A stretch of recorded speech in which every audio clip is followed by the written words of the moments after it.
जय हिंद दोस्तों, स्वागत है आपका जय बालाजी क्लासेस में। दोस्तों आज हम पढ़ने जा रहे हैं सिंधु घाटी सभ्यता की विशेषताएं। तो दोस्तों यह जो है हमारा सिंधु घाटी सभ्यता से संबंधित 5वां वीडियो है। इससे पहले जो है हमने 4 वीडियो सिंधु घाटी सभ्यता के अपलोड कर दिए हैं। तो जो भी स्टूडेंट सिंधु घाटी सभ्यता को बड़े ही विस्तृत रूप में और आसान तरीके से पढ़ना चाहता है वह इस वीडियो के डिस्क्रिप्शन बॉक्स में जाएगा, जहाँ पर उसे उन अन्य 4 वीडियो की लिंक मिल जाएगी। तो आइए दोस्तों आज का पढ़ने जा रहे हैं। तो दोस्तों आज पढ़ने जा रहे हैं सिंधु घाटी सभ्यता की विशेषताएं। तो दोस्तों सिंधु घाटी सभ्यता की विशेषताएं निम्न हैं। जैसे कि हम बात करें दोस्तों कि सिंधु घाटी सभ्यता जो थी वह एक नगरीय सभ्यता थी। इसके बाद हम बात करें दोस्तों कि सिंधु घाटी सभ्यता जो थी वह एक कांस्ययुगीन सभ्यता थी। इसके बाद बात करें हम दोस्तों तो सिंधु घाटी सभ्यता जो थी वह एक ऐतिहासिक कालीन सभ्यता थी। चलिए इसके बाद हम बात करें दोस्तों कि सिंधु घाटी सभ्यता जो थी वह एक शांति प्रिय सभ्यता थी। इसके बाद हम बात करें दोस्तों कि सिंधु घाटी सभ्यता जो थी वह एक व्यापार प्रधान सभ्यता थी। तो दोस्तों ये हो गई सिंधु घाटी सभ्यता की विशेषताएं, जिनको आगे हम इस वीडियो में विस्तृत और अच्छे तरीके से पढ़ने वाले हैं। तो आइए दोस्तों सबसे पहले देखते हैं हम सिंधु घाटी सभ्यता जो थी वह एक नगरीय सभ्यता थी। अब यह बात कैसे कह सकते हैं हम दोस्तों? तो दोस्तों जैसा कि हम देखें कि वर्तमान में जो हमारे नगर होते हैं उनमें क्या मूलभूत सुविधाएं होती हैं। तो दोस्तों हमारे वर्तमान नगरों में पक्के मकान होते हैं, अच्छी जल निकासी व्यवस्थाएं होती हैं, चौड़ी सड़कें होती हैं और इसी तरह की अन्य सारी सुविधाएं होती हैं। तो दोस्तों क्या ये सारी सुविधाएं उस समय सिंधु घाटी सभ्यता के नगरों में थीं? तो दोस्तों हाँ, इस तरह की सारी सुविधाएं सिंधु घाटी सभ्यता के नगरों में उस समय थीं। इसलिए दोस्तों सिंधु घाटी सभ्यता को भारत की प्रथम नगरीय सभ्यता भी माना जाता है। तो आइए दोस्तों देख लेते हैं कि सिंधु घाटी सभ्यता जो थी वह एक नगरीय सभ्यता थी। ठीक, तो सिंधु घाटी सभ्यता को ही भारत की सबसे प्रथम नगरीय सभ्यता माना जाता है। यहीं से ही नगरों के स्वरूप का विकास आरंभ होता है। कहाँ से? सिंधु घाटी सभ्यता से।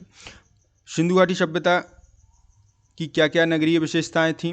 तो आइए दोस्तों देख लेते हैं कि पक्के मकान, जल निकासी व्यवस्थाएं, चौड़ी सड़कें और इसी तरह की सारी सुविधाएं इन नगरों में थीं और यह सब इस सभ्यता के नगरीय सभ्यता की विशेषताएं थीं।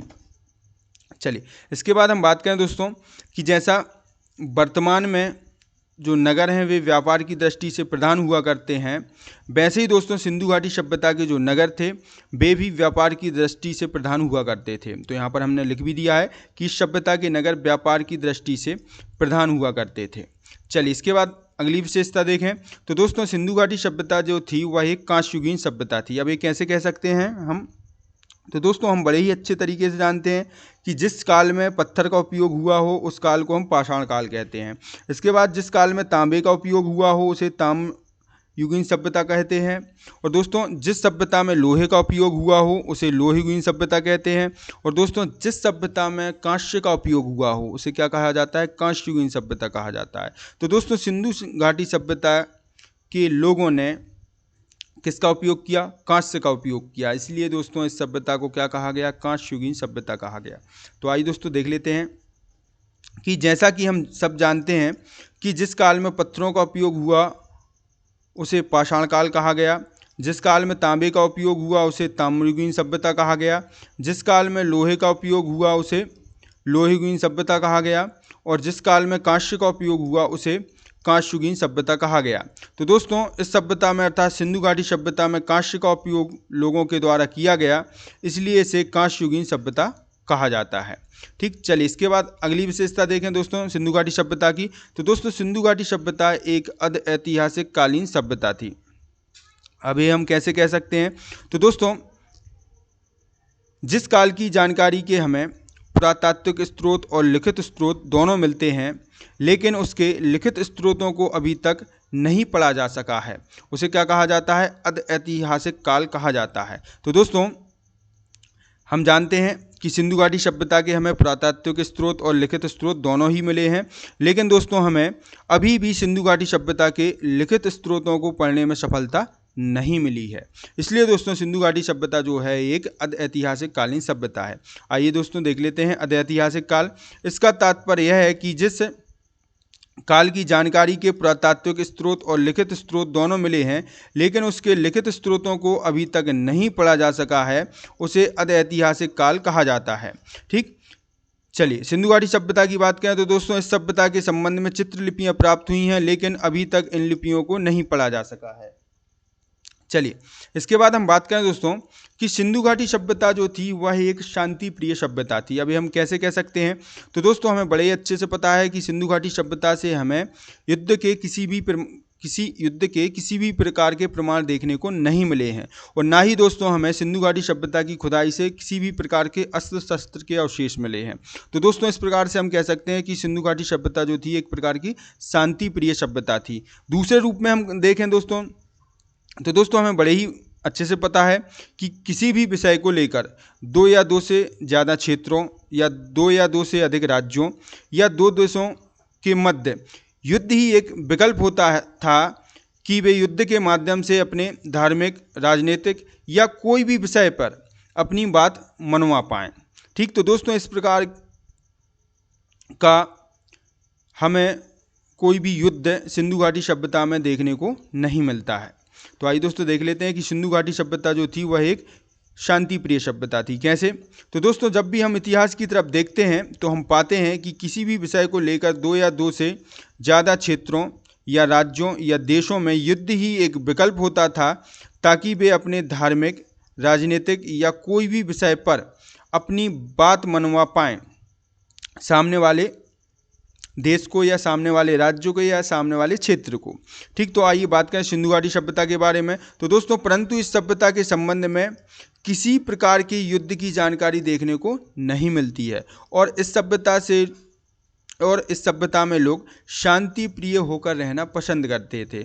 और इसके साथ साथ दोस्तों इस सभ्यता की खुदाई प्रक्रिया में कोई भी अस्त्र शस्त्र देखने को नहीं मिलते हैं। तो दोस्तों इन सब कारणों को देखते हुए हम यह कह सकते हैं कि इस सभ्यता के लोग शांति प्रिय और सुप्रशासनिक व्यवस्था के साथ जीवन यापन करना पसंद करते थे। तो आइए दोस्तों यहाँ पर लिख भी दिया है दोस्तों हमने कि इन सब कारणों की वजह से यह अंदाज़ा लगाया जाता है कि इस सभ्यता के लोग शांति प्रिय और सुप्रशासनिक व्यवस्था के साथ जीवन यापन करना पसंद करते थे। ठीक, चलिए इसके बाद अगली और लास्ट सिंधु घाटी सभ्यता की विशेषता देखते हैं। तो दोस्तों सिंधु घाटी सभ्यता जो थी वह एक व्यापार प्रधान सभ्यता थी। तो दोस्तों यह कैसे कह सकते हैं, तो दोस्तों जैसे कि हम वर्तमान समय की बात करें तो दोस्तों वर्तमान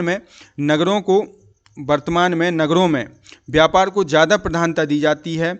वैसे ही दोस्तों सिंधु घाटी सभ्यता में भी सिंधु घाटी सभ्यता के नगरों में व्यापार को ज़्यादा प्रधानता दी जाती थी। अभी कैसे कह सकते हैं, तो दोस्तों सिंधु घाटी सभ्यता के अलावा हम दूसरी सभ्यता की ओर देखें तो दूसरी सभ्यताओं में कृषि को ज़्यादा प्रधानता दी जाती थी। जैसे कि हम वैदिक सभ्यता की बात करें तो दोस्तों वैदिक सभ्यता में हमें कृषि व्यवस्था और पशुपालन ज़्यादा देखने को मिलता है, लेकिन सिंधु घाटी सभ्यता में हमें दोस्तों व्यापार ज़्यादा देखने को मिलता है। इसलिए हम दोस्तों सिंधु घाटी सभ्यता को व्यापार प्रधान सभ्यता कहते हैं। तो आइए दोस्तों देख लेते हैं कि सिंधु घाटी सभ्यता जो है व्यापार प्रधान सभ्यता है कैसे। तो दोस्तों इस सभ्यता में व्यापार को ज़्यादा प्रधानता दी गई थी। जैसे कि हम दूसरी सभ्यता को अगर देखें तो ज़्यादातर सभ्यताएं कृषि प्रधान सभ्यताएं थीं। जैसे कि वैदिक काल, यहाँ हमें कृषि व्यवस्था और पशुपालन ज़्यादा देखने को मिलता है, लेकिन सिंधु घाटी सभ्यता व्यापार प्रधान सभ्यता थी। जैसे कि वर्तमान समय की बात करें तो नगरों में व्यापार को ज़्यादा प्रधानता दी जाती थी या दी जाती है। जैसे कि वर्तमान समय की बात करें तो नगरों में व्यापार को ज़्यादा प्रधानता दी जाती है। वैसे ही इस सभ्यता में भी अर्थात सिंधु घाटी सभ्यता में नगर व्यापार प्रधान हुआ करते थे या व्यापार प्रधान थे। तो दोस्तों ये हो गई हमारी सिंधु घाटी सभ्यता की विशेषता। तो दोस्तों इसके आगे जो है हम सिंधु घाटी सभ्यता के बारे में नेक्स्ट वीडियो में पढ़ेंगे। तो दोस्तों यदि आपको हमारे पढ़ाने का तरीका अच्छा लगता है तो हमारे चैनल को सब्सक्राइब करें, शेयर करें और हमारे वीडियो पर लाइक और कमेंट करना ना भूलें।